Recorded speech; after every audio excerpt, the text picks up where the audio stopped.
Assalamualaikum warahmatullahi wabarakatuh. Halo semuanya, apa kabar? Semoga tetap sehat ya. Di video ini saya akan menjelaskan materi tentang media. Secara etimologis, kata media berasal dari bahasa Latin yaitu medius, yang artinya tengah, perantara, atau pengantar.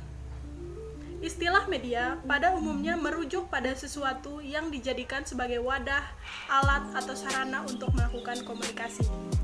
Jadi, secara umum, pengertian media adalah suatu alat perantara atau pengantar yang berfungsi untuk menyalurkan pesan atau informasi dari suatu sumber kepada penerima pesan. Secara umum, suatu media memiliki fungsi yang sama. Beberapa di antaranya adalah 1. Sebagai sarana informasi kepada masyarakat. 2. Membantu mengatasi keterbatasan ruang dan waktu. 3. Sebagai sarana untuk mengekspresikan pendapat, ide, dan gagasan kepada halayak. 4. Sebagai sarana untuk mendapatkan hiburan, rekreasi, dan pengalihan perhatian dari ketegangan sosial. 5. Sebagai sarana pendidikan bagi masyarakat secara umum dan bagi para siswa secara khusus. Dan yang terakhir, sebagai sarana untuk melakukan pengawasan atau kontrol sosial bagi masyarakat. Menurut Rudy Brechts, beberapa jenis media adalah sebagai berikut. Yang pertama adalah media audio. Media audio adalah jenis media yang melibatkan indera pendengaran yang memanipulasi kemampuan suara. Pesan yang dapat disampaikan dalam media audio adalah pesan verbal dan pesan non-verbal. Yang kedua ada media visual. Media visual adalah jenis media yang melibatkan indera penglihatan. Beberapa media visual diantaranya adalah media visual verbal, media visual grafis, dan media visual non-cetak. Yang ketiga adalah media audiovisual. Media audiovisual adalah jenis media yang melibatkan indera pendengaran dan indera penglihatan secara bersamaan dalam satu proses. Pesan yang disampaikan pada jenis media ini bersifat verbal dan non-verbal. Misalnya film drama, film dokumenter, dan lain-lain. Fungsi media pembelajaran.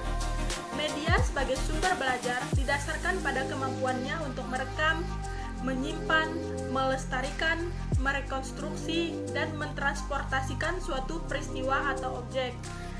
Media pembelajaran adalah bahasanya guru, sehingga untuk beberapa hal media pembelajaran dapat menggantikan fungsi guru, terutama sebagai sumber belajar. Media sebagai fungsi semantik didasarkan pada kemampuannya dalam menambah pembendaharaan kata yang makna atau maksudnya dapat dengan mudah dipahami oleh peserta didik.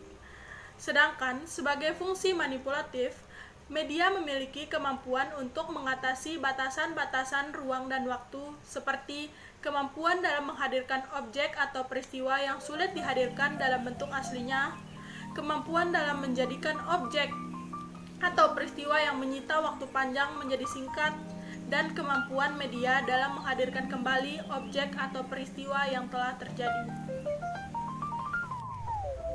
Sebagai fungsi psikologis, media memiliki kemampuan dalam meningkatkan perhatian peserta didik terhadap materi ajar.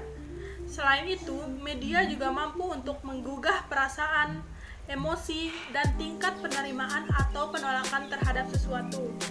Dengan media yang tepat, dapat menumbuhkan imajinasi peserta didik, serta dapat memotivasi peserta didik terhadap materi ajar. Fungsi media sebagai sosiokultural, yaitu mengatasi hambatan sosiokultural antar peserta didik, di mana setiap peserta didik memiliki karakteristik yang berbeda-beda, apalagi jika dihubungkan dengan adat, keyakinan, lingkungan, dan pengalaman. Peran dan fungsi media dalam komunikasi. Media massa merupakan sarana komunikasi massa yang berperan sebagai komunikator serta agent of change, yakni pelopor perubahan dalam lingkungan publik yang dapat mempengaruhi halayak melalui pesan berupa informasi, hiburan, pendidikan, maupun pesan-pesan lainnya, dan dapat dijangkau masyarakat secara luas.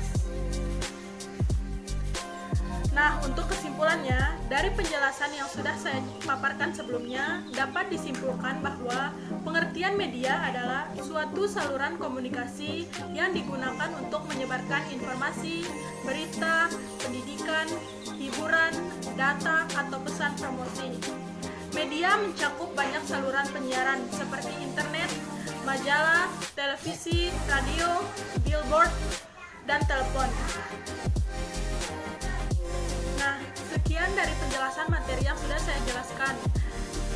Terima kasih atas perhatiannya semua, dan sampai jumpa di video selanjutnya. Wassalamualaikum warahmatullahi wabarakatuh.